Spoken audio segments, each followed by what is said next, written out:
حضرات صحابہ کرام رضی اللہ عنہم کا حضرت عمر رضی اللہ عنہ کے زمانہ میں میدان جنگ میں اللہ و رسول صلی اللہ علیہ وسلم کی طرف دعوت دینا اور حضرت عمر رضی اللہ عنہ کا اپنے امراء کو اس کی تاکید کرنا۔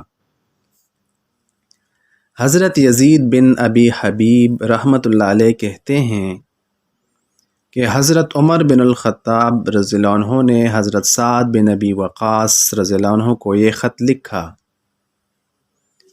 کہ میں تمہیں پہلے لکھ چکا ہوں کہ لوگوں کو 3 دن تک اسلام کی دعوت دینا۔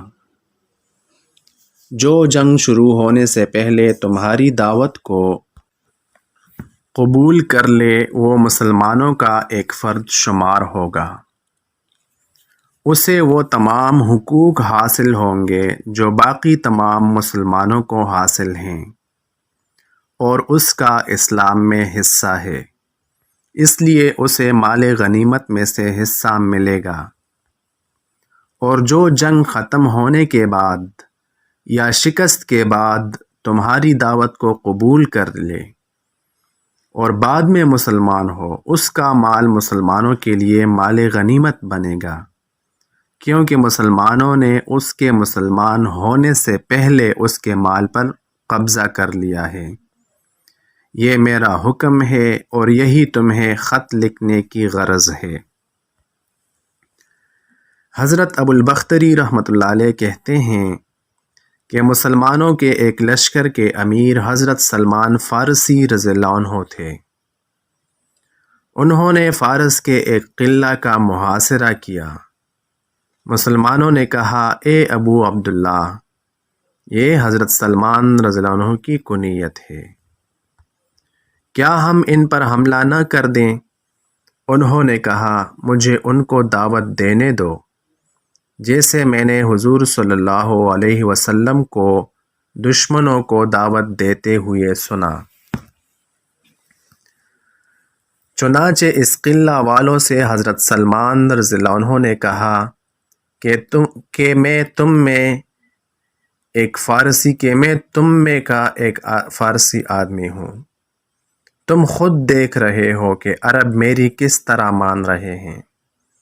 اگر تم مسلمان ہو جاؤ گے تو تمہیں بھی وہ تمام حقوق ملیں گے جو ہمیں حاصل ہیں، اور تم پر وہی ذمہ داریاں عائد ہوں گی جو ہم پر ہیں، اور اگر تم اپنے دین پر ہی رہنا چاہو تو ہم تمہیں تمہارے دین پر رہنے دیں گے، اور تم ماتحت بن کر رعیت ہو کر اپنے ہاتھوں ہمیں جزیہ دینا۔ حضرت سلمان رضی اللہ عنہ نے فارسی میں ان سے یہ کہا، یعنی گو ہم تمہیں کچھ نہ کہیں گے لیکن تم کسی عزت کے مستحق نہ ہوگے، اور اگر تم اس سے بھی انکار کرتے ہو تو ہم تم سے میدان جنگ میں برابر سرابر مقابلہ کریں گے۔ انہوں نے کہا، ہم ایمان بھی نہیں لاتے اور جزیہ بھی نہیں دیتے، ہم تو تم سے جنگ کریں گے۔ حضرت سلمان رضی اللہ عنہ کے ساتھیوں نے کہا، کیا ہم ان پر حملہ نہ کر دیں؟ انہوں نے کہا، ابھی نہیں، اور ان کو 3 دن اسی طرح انہوں نے اسلام کی دعوت دی، پھر کہا، اچھا اب ان پر حملہ کرو۔ چنانچہ مسلمانوں نے حملہ کیا اور اس قلعہ کو فتح کر لیا۔ مسند احمد اور مستدرک کی روایت میں اس طرح ہے کہ چوتھے دن صبح کو حضرت سلمان رضی اللہ عنہ نے مسلمانوں کو حکم دیا۔ مسلمانوں نے آگے بڑھ کر حملہ کیا اور اسے فتح کر لیا۔ ابو البختری رحمۃ اللہ علیہ کہتے ہیں کہ حضرت سلمان فارسی رضی اللہ عنہ مسلمانوں کے لیے جگہ اور پانی اور گھاس تلاش کرنے والے دستہ کے امیر تھے، اور مسلمانوں نے ان کو اہل فارس کو دعوت دینے کے لیے متکلم بنایا تھا۔ حضرت عطیہ رحمۃ اللہ علیہ کہتے ہیں کہ باہر شہر والوں کو دعوت دینے کے لیے حضرت سلمان رضی اللہ عنہ کو امیر مقرر کیا تھا، اور قصر ابیض کی فتح کے دن بھی انہی کو مقرر کیا تھا، چنانچہ انہوں نے ان کو 3 دن تک دعوت دی تھی۔ آگے انہوں نے حضرت سلمان رضی اللہ عنہ کے دعوت دینے کے بارے میں پچھلی حدیث جیسا مضمون ذکر کیا ہے۔ حضرت سعد بن ابی وقاص رضی اللہ عنہ نے حضرت نعمان بن مقرن، حضرت فرات بن حیان، حضرت حنظلہ بن ربیع تمیمی اور حضرت عطارد بن حاجب، حضرت اشعث بن قیس، حضرت مغیرہ بن شعبہ اور حضرت عمر بن معدی کرب رضی اللہ عنہم جیسے چیدہ حضرات کی جماعت رستم کو اللہ تعالیٰ کی طرف دعوت دینے کے لیے بھیجی۔ رستم نے ان سے کہا، تم لوگ کیوں آئے ہو؟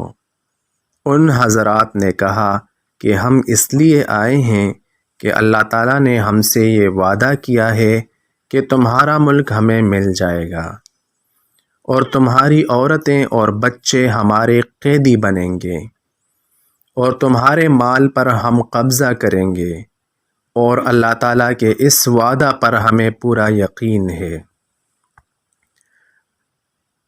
رستم ایک خواب اس سے پہلے دیکھ چکا تھا کہ آسمان سے ایک فرشتے نے اتر کر فارس کے تمام ہتھیاروں پر مہر لگا دی، اور وہ ہتھیار حضور صلی اللہ علیہ وسلم کے حوالے کر دیے، اور حضور صلی اللہ علیہ وسلم نے وہ ہتھیار حضرت عمر رضی اللہ عنہ کو دے دیے۔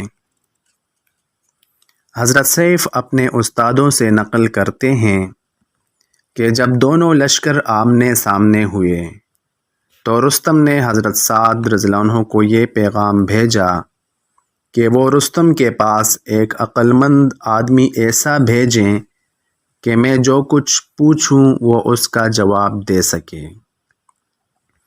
تو حضرت سعد رضی اللہ عنہ نے اس کے پاس حضرت مغیرہ بن شعبہ رضی اللہ عنہ کو بھیجا۔ حضرت مغیرہ رضی اللہ عنہ رستم کے پاس پہنچے تو رستم نے ان سے کہا، آپ لوگ ہمارے پڑوسی ہیں، ہم آپ لوگوں کے ساتھ اچھا سلوک کرتے رہے ہیں اور تمہیں کبھی کسی قسم کی کوئی تکلیف نہیں پہنچائی ہے۔ آپ لوگ اپنے ملک کو واپس چلے جائیں، اور آئندہ ہمارے ملک میں آپ لوگ تجارت کے لیے آنا چاہیں تو ہم نہیں روکیں گے۔